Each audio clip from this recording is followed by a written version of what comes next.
7 Days in Paradise Part 5. Chapter 12. The Blackmail Scheme. The sun rose over Maui with a brightness that didn't belong to the day that was coming.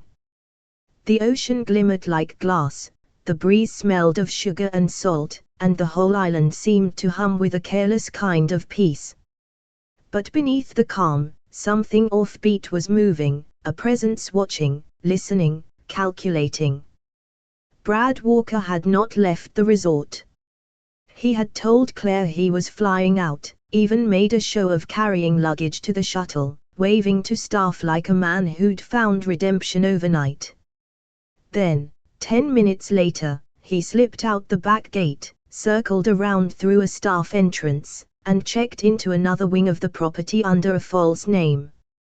He wore sunglasses, a baseball cap, and an easy grin, the kind of disguise that made him invisible among sunburned tourists. For 2 days, he wandered the resort like a ghost. He lingered near the beach bar, listening for names. He hovered by the concierge desk, pretending to study brochures while his phone discreetly recorded every word about Max Darcy and Claire Beaumont, every sighting, every whisper from staff, every guest comment about that couple in Bungalow 12, he collected like currency. He was meticulous, patient, and mean enough to enjoy every minute of it. When he caught sight of them together, Claire in her wide-brimmed hat, Max walking beside her, easy and unbothered, something hot and ugly burned through him. The way Max leaned down to speak to her, the way she laughed like the world wasn't falling apart, it made Brad's jaw tighten until it ached. He took out his phone, zoomed in, and filmed. A 30-second clip, Max brushing sand from Claire's shoulder, her smiling up at him, the ocean glittering behind them like a stage set. There was nothing scandalous about it, nothing anyone with a conscience would twist. But Brad didn't have one of those anymore. That afternoon, he sent the footage to a gossip editor he'd met once at a poker game in Los Angeles, a man who owed him a favor.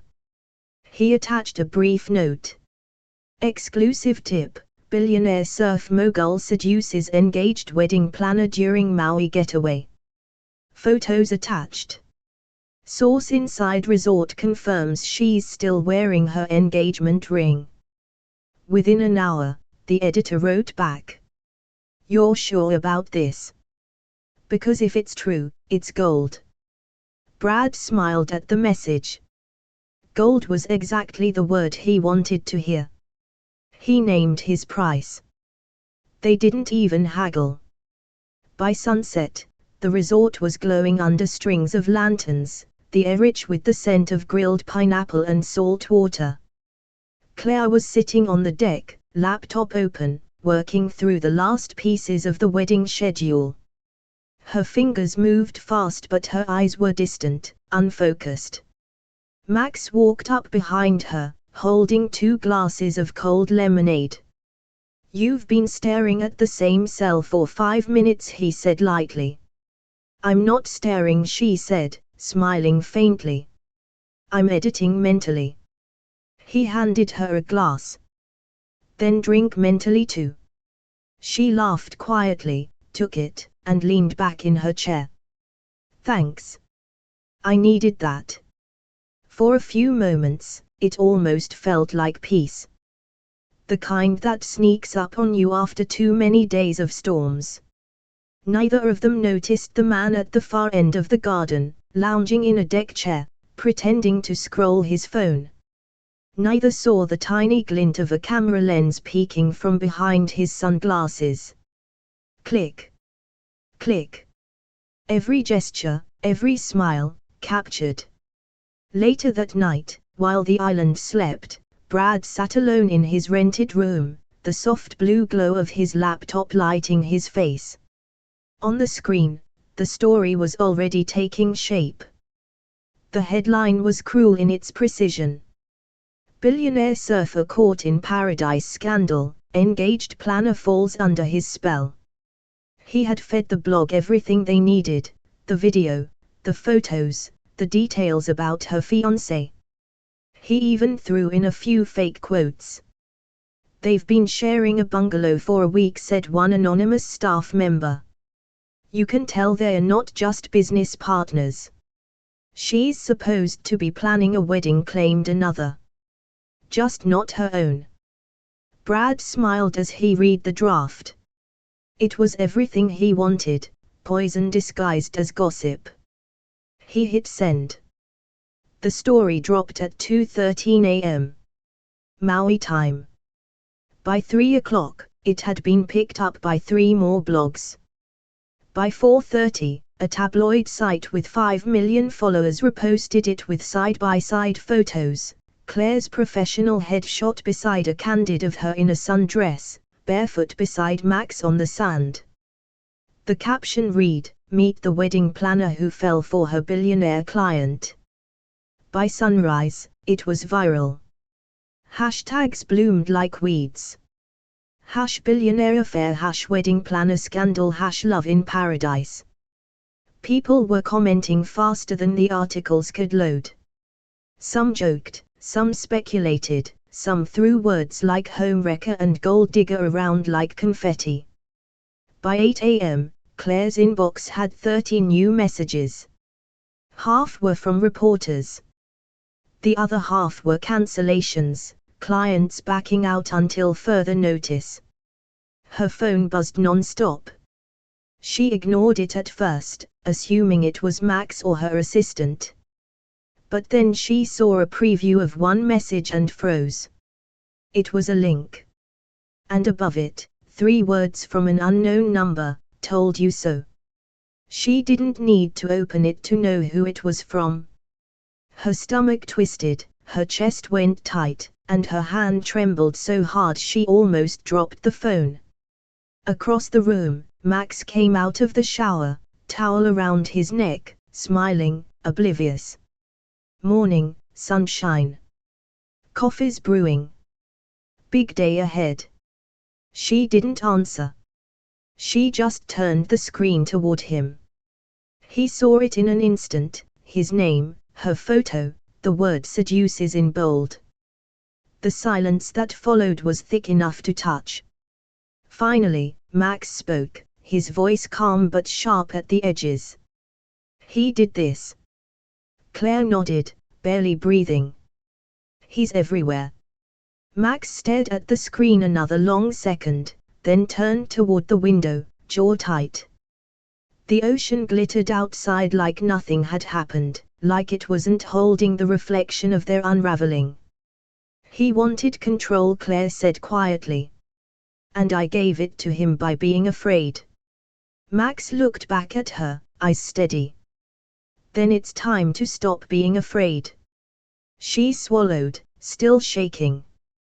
"What if we can't stop it?" "Then we outlast it," he said. "The truth will catch up." But neither of them believed that entirely, not yet. Because in that moment, the whole world had already chosen its story. And it was the wrong one. Chapter 13, The Fall from Grace. Morning in Maui had never felt so cruel. The island woke up shining, waves rolling in slow and harmless, palm trees swaying in lazy rhythm, but for Claire Beaumont, it might as well have been storming again. The air was too bright, the colors too sharp, as if the world had the nerve to look beautiful while everything inside her was coming undone. She sat at the small table in the bungalow, still in yesterday's clothes, phone in hand, scrolling through messages she didn't want to read. Her inbox was a battlefield, cancellations, contract terminations, subject lines that bled panic, urgent confidential need to discuss your recent coverage. Every ping made her flinch. Every email was another door slamming shut. The gossip piece had gone global overnight. It wasn't just online now, it was on morning talk shows, podcasts, even the business sections that usually ignored celebrity fluff. Everyone wanted a piece of the story. And nobody wanted the truth. The headlines were merciless. From weddings to whispers, the planner who fell for her billionaire client. Paradise affair, Maui romance shakes luxury event industry. Her professional website had crashed from traffic she didn't ask for. Her Instagram, once full of pastel bouquets and smiling brides, had turned into a feeding frenzy. Thousands of comments. Some cruel. Some pitying. None kind. The worst part. Her mother had texted her just one line. "Call me when you can explain this." That, somehow, hurt more than all the rest. Across the room, Max Darcy paced by the window, phone pressed to his ear, voice low but tense.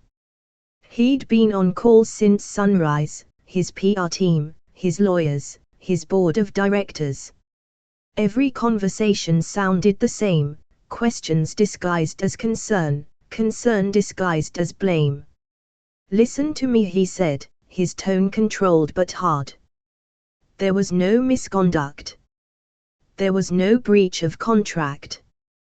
This is a private matter, and we're handling it. He paused, jaw tightening.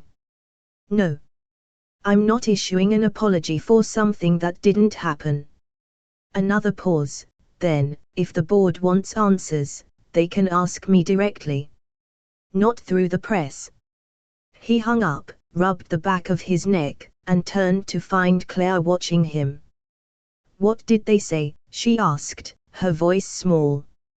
"They're calling an emergency meeting," he said. "They want a statement." Her hands twisted together. "About me?" He didn't deny it. "Max," she began, her throat tight. "This is my fault." "No," he said firmly. "This is Brad's fault. And the board knows it." "They don't care whose fault it is," she whispered. "They care about optics." He crossed the room, crouching in front of her. "Hey. Look at me." She did, reluctantly, because she was afraid of what she'd see in his eyes. But there was no judgment there. Just worry. And something else that felt dangerously close to affection. "I'm not letting them use you as a scapegoat," he said. "You've done nothing wrong." "Neither did you," she said. "But that won't stop them." He reached for her hand. "Then let me take the heat. Let me protect you." She shook her head. "You can't. Try me." Her lips trembled. "If you stand by me, they'll come for you too. You could lose everything you built." He smiled faintly, the kind of smile that didn't reach his eyes. "Then it's a good thing I've already got enough." 2 hours later, they sat side by side in the resort's business lounge, a sterile room full of glass walls and too much air conditioning. Max had his laptop open, joining a video call with his board of directors. Their faces filled the screen in a grid, polished, tense, impersonal. Max began. "Elaine Caldwell, the head of public relations," her voice clipped but measured.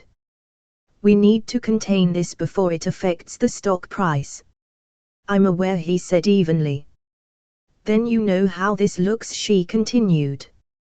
"The optics are terrible.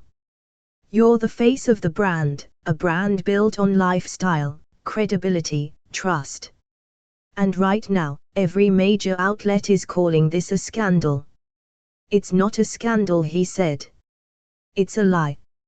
"Maybe," said another board member, "but perception drives revenue. The media sees impropriety, investors see instability." Elaine leaned forward. "We need a clear separation, maximum. Between you and Miss Beaumont." He didn't flinch, but Claire did. "I'm not throwing her under the bus," he said. "No one's asking you to," Elaine replied smoothly. "We're asking you to protect the company." Max's silence was answer enough. A third voice, older, male, The CFO chimed in, "You can issue a statement clarifying that Miss Beaumont was contracted for professional services only. Emphasize the misunderstanding, confirm there's no ongoing relationship, and we can ride out the news cycle." Claire's stomach turned cold. Ongoing relationship. Max muted the call and turned to her. "Ignore them. Max," she said quietly, "they're right." "Claire." "They are," she insisted. "You have hundreds of employees. You can't throw your career away for me." "I'm not," he said. "I'm choosing not to lie." She stared at him for a long time, her pulse roaring in her ears. "You shouldn't have to choose at all." He reached for her hand again, but she pulled away gently. "Max," she said softly, "you can't fix this for me." Before he could respond, she stood. "I need air." And before he could stop her, she walked out of the lounge. By late afternoon, Claire's life had collapsed in full view of the internet. Her biggest client, the socialite bride whose wedding had brought her to Maui, called to postpone indefinitely. The luxury event company she subcontracted with dropped her from their roster. Her assistant sent a panicked voice note saying sponsors were pulling partnerships. One by one, her professional lifelines vanished. She sat on the sand at the edge of the resort, knees drawn up, watching the waves crawl toward her feet. Her phone buzzed again, another unknown number, another message she didn't need to read to understand. Everyone wanted a statement. Everyone wanted a villain. She had become both. Max found her an hour later, as the sky began to bleed pink into the horizon. He didn't say anything at first. He just sat beside her in the sand, close enough that their shoulders almost touched. After a while, she said quietly, "When I was a kid, I used to think falling from grace meant doing something terrible. But it's not. It's just losing the version of yourself people decided they liked." He turned toward her. "You're not the one who fell. They just stopped looking high enough." She smiled faintly, tired. "That's poetic." "I mean it." "I know," she said. "That's why it hurts." He studied her face, the exhaustion, the rawness, and his heart clenched. "Come back to the bungalow. You shouldn't be out here alone." She shook her head. "I just need a little time." "Claire." She stood, brushing the sand from her clothes. "I'll be fine. I promise." He reached for her wrist, gently, almost pleading. "Let me protect you." Her eyes softened, but her voice was firm. "You already did. And it cost you enough." Before he could argue, she leaned down, pressed a kiss to his cheek, soft, final, and walked away down the beach. He watched her go, waiting for her to turn around. She didn't. Hours passed. The sky turned black, the stars sharp as glass. When Max finally returned to the bungalow, it was empty. Her suitcase was gone. Her clothes, her laptop, her planner, all vanished. On the counter, where her coffee mug usually sat, there was only a folded note. He opened it with shaking hands. "Max, I need to disappear for a while. Don't look for me. You deserve a life that isn't on fire because of me. Thank you for everything. See." He read it twice, then 3 times, as the surf thundered outside. For the first time since he'd met her, Max Darcy didn't know what to do next. He had spent his whole life fixing things, waves, companies, crises. But this was the first time something he cared about had simply walked away. And he knew, with the sick clarity of someone who's lost before, that Claire Beaumont wasn't gone because she didn't care. She was gone because she cared too much to stay. Chapter 14, Gone Without a Trace. The next morning began too quietly. The bungalow was wrapped in a strange kind of stillness, not peaceful, not calm, but hollow, as if the air itself knew something had gone wrong. The curtains fluttered from a light breeze sneaking in through the balcony doors, carrying the scent of salt and flowers. The coffee maker clicked, the seaside somewhere in the distance, and from outside came the faint laughter of other guests starting their day. Inside, Max Darcy woke alone. He stretched a hand across the bed out of habit, searching for the warmth that wasn't there. His fingers brushed cool sheets. The indentation where she'd slept was still there, faint but unmistakable. For a moment, he smiled sleepily, assuming she'd gone down to the beach early. It was something she did sometimes when she couldn't sleep, she said. The waves steadied her thoughts. He sat up, rubbing a hand through his hair, listening for her soft voice, her quick, efficient footsteps in the kitchen. Nothing. The bungalow felt wrong in its quiet. He called out, "Claire." Silence. He got up, pulled on a shirt, and wandered toward the kitchenette. Her mug sat by the sink, rinsed and turned upside down. The small details hit him in order: the absence of her phone charger, the missing folder of wedding notes, the empty hook where her purse had hung. Then he saw it, a folded piece of paper on the counter. His name scrawled across the front in her familiar, looping handwriting. His stomach sank before he even opened it. "Max. I need to disappear for a while. Please don't look for me. You deserve a life that isn't on fire because of me. Thank you for everything. See." The words blurred for a second, as if the ink itself was trembling. He set the note down slowly, his throat tightening. It didn't make sense. Claire wasn't impulsive. She didn't run. Not without saying goodbye properly.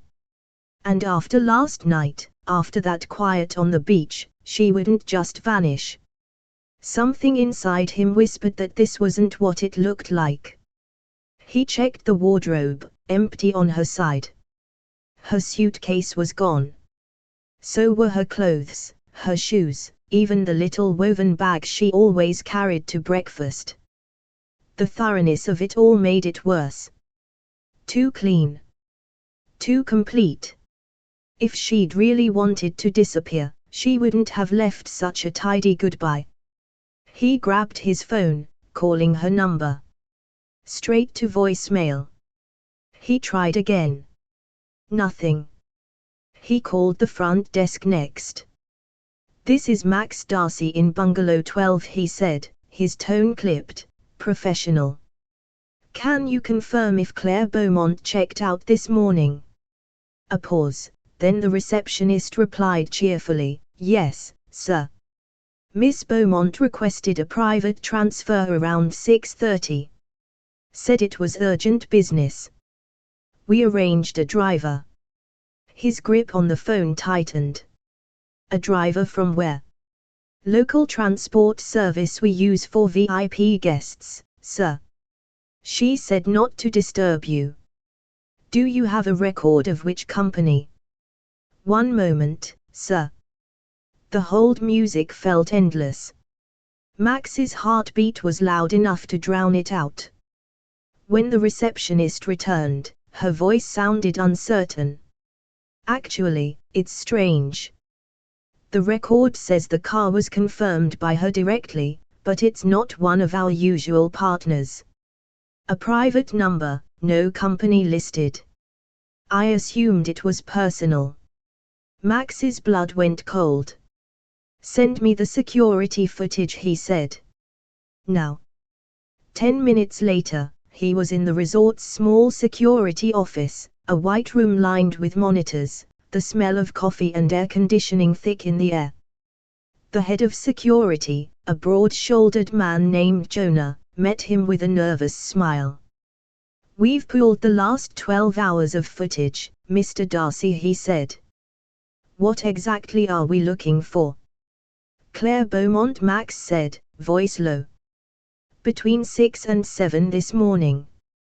Jonah nodded, clicking through feeds, the front entrance, the side gate, the lobby. The grainy footage flickered across the screen. At first, it was nothing, just staff setting up breakfast service, guests in beach hats, golf carts rolling by. Then, there she was. Claire, wearing a pale linen dress and sunglasses, carrying her suitcase. Her walk was brisk, her posture stiff, not the calm confidence he knew so well, but tension disguised as purpose.